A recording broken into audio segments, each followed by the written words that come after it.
সালামু আলাইকুম। ডক্টর মোহাম্মদ ইউনূস রাষ্ট্র ক্ষমতায় জুলাই আন্দোলনের যে অভ্যুত্থান চেতনা সবকিছুকে মিক্সিং করে তিনি বসেছিলেন। বিশেষ করে আমাদের প্রবাসীদের জন্য অনেক সুন্দর সুন্দর কথা বলছিলেন ঠিক এয়ারপোর্টে নেমেই। কিন্তু আসলে এই এয়ারপোর্টে অতীতের তুলনায় সবচেয়ে বাজে অবস্থা এখন চলছে।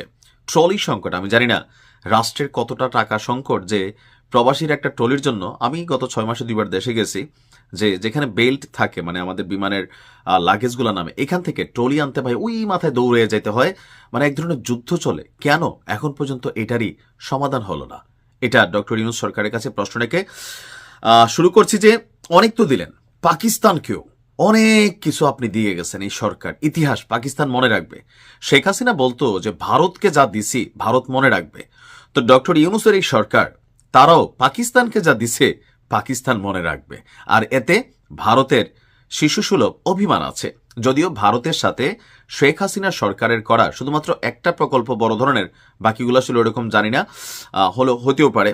তো ওই যে আমাদের যে ডিফেন্স জোন হচ্ছে, ভারতের জন্য যে একটা জায়গা বরাদ্দ ছিল, সেই জায়গাতে ডিফেন্স জোনের প্রকল্পটা ছাড়া অন্য তেমন কোনো কিছু বন্ধ করেন নাই। ভারতের সাথে সম্পর্ক রাখছেন। তবে বন্ধ হয়ে যাওয়া দরজা পাকিস্তান, ব্যবসা বাণিজ্য কূটনীতি, তারপর সেই দেশের সেনা প্রধান, বিমান প্রধান, এই প্রধান, বাংলাদেশে যাতায়াত, তারপর হচ্ছে বন্দর থেকে তাদের এখানে জাহাজ চলাফেরার যে অনুমতি বা চুক্তিগুলা, দিন শেষে এটা যে খারাপ সিদ্ধান্ত আমি বলছি না, আমারও খুব ইচ্ছা আছে পাকিস্তান একবার সফর করার। কারণ যেই পাকিস্তান নিয়ে আমরা ছোটবেলা থেকে এত কিছু শুনছি, গেলাম, সমস্যা কি, তাদের দেশের কালচার দেখলাম। ভারতে যাওয়া হয়েছে, হয়তো আবার যাওয়া হবে, কিন্তু পাকিস্তান কখনো যাওয়া হয় নাই। তা আমার জন্য এরকম একটা সুযোগ তৈরি করে দিয়ে গিয়েছেন জনাব ডক্টর ইউনূস। দর্শক, প্রায় 1 যুগেরও বেশি সময় পরে বাংলাদেশের রাজধানী ঢাকা এবং পাকিস্তানের করাচি শহরের মধ্যে সরাসরি উড়োজাহাজ চলাচল শুরু করেছে গতকাল থেকে। বিমান বাংলাদেশ এয়ারলাইন্সের একটি যাত্রীবাহী ফ্লাইট ঢাকার স্থানীয় সময় রাত 8টায় ছেড়ে গিয়েছে।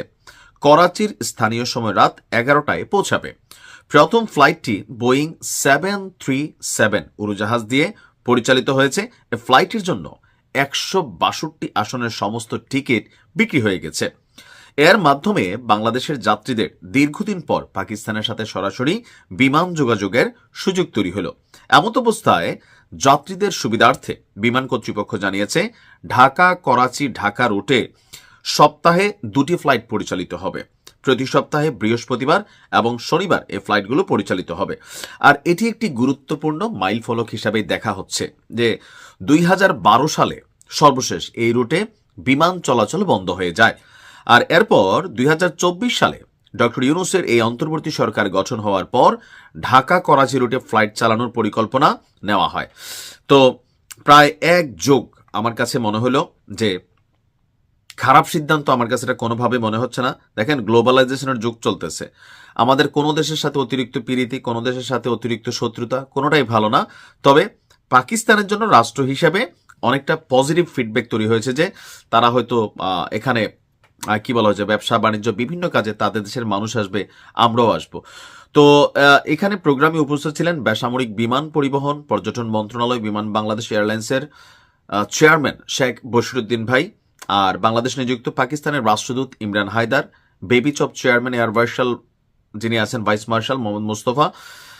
আর 29 জানুয়ারি থেকে আপনার শীতকালীন সূচি অনুযায়ী প্রতি বৃহস্পতি এবং শনিবারে এই ফ্লাইট হবে। আপনারা যারা আছেন চাইতে পারেন, আমার যাওয়ার প্ল্যান আছে। তবে ডক্টর ইউনূস পাকিস্তানকে যা দিয়ে গেছে, পাকিস্তান ডক্টর ইউনূসকে মনে রাখবে। ভালো থাকুন। আসসালামু আলাইকুম।